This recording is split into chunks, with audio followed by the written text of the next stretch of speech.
Let's do another example using rotational kinetic energy. You can see the diagram here. We've got a uniform rod that is pinned at the left end. It has a mass m and a length of 4L. We're going to release this right end from rest, and this is going to rotate down. And we want to know the rod's angular speed, which of course is omega, at each of these specified spots. So when theta equals 0, the rod is up here, then theta equals 30, and then theta equals 90 when it's down there. And we want to know what's the angular speed at theta equals 30 and theta equals 90. We're going to use conservation of energy, and we're going to need to locate a reference line. Let me put dots in here that indicate the center of mass of each of these. We can choose a reference line wherever we want to, but I'm going to choose the reference line to be right there for both of our cases. Let's do theta equals 30 first. When we release this, the initial energy is entirely gravitational potential, and it will be m times g. Now, how high above the reference line is this mass? It is, watch my pen here, I'm not going to draw this in, right there, which is 2L, because the length of the rod is 4L. So this height is 2L. M times G times 2L. That's the total gravitational potential energy we have at first. Next, when this thing has fallen down to here, we still have some gravitational potential equal to M times G times, I will draw this in, what's that height right there, and what's that height right there? Well, if this is 30 degrees, then the sine of 30 is 1/2. And so if this is 2, then I think that height is L, and that height is L, which means the gravitational potential energy when it has fallen down is still that much, but we also have rotational kinetic energy now. 1/2 I omega squared.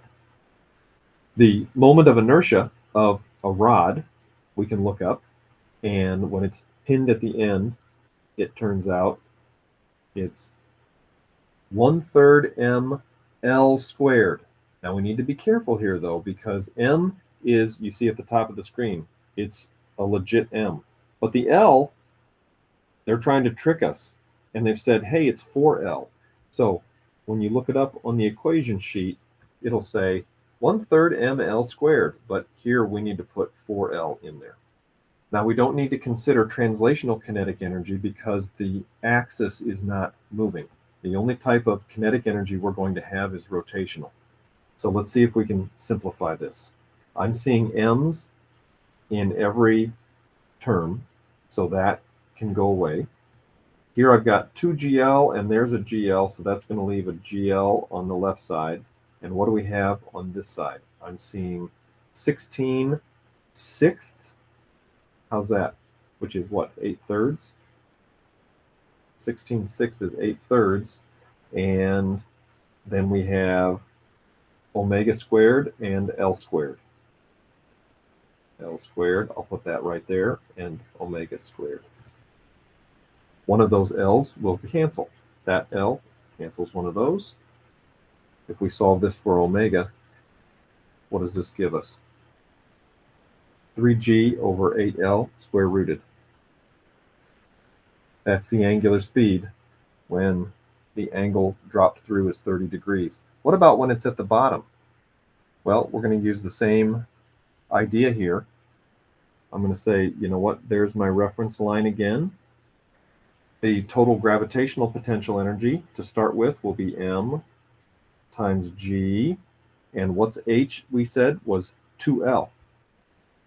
Now, when it's fallen all the way down to theta equals 90, we don't have any gravitational potential anymore, because you see the center of mass is at the reference line. So we only have rotational kinetic energy, 1/2 I omega squared. Again, the moment of inertia for a rod that's pinned at the end is 1/3 m, be careful, L squared. M cancels. What are we left with here? 2GL, and on this side, I'm seeing, again, 8/3 L squared omega squared.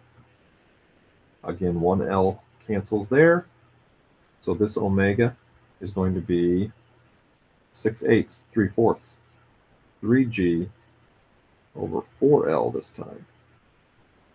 Now that looks pretty good to me because it should be bigger than when it's only fallen that far, and it is.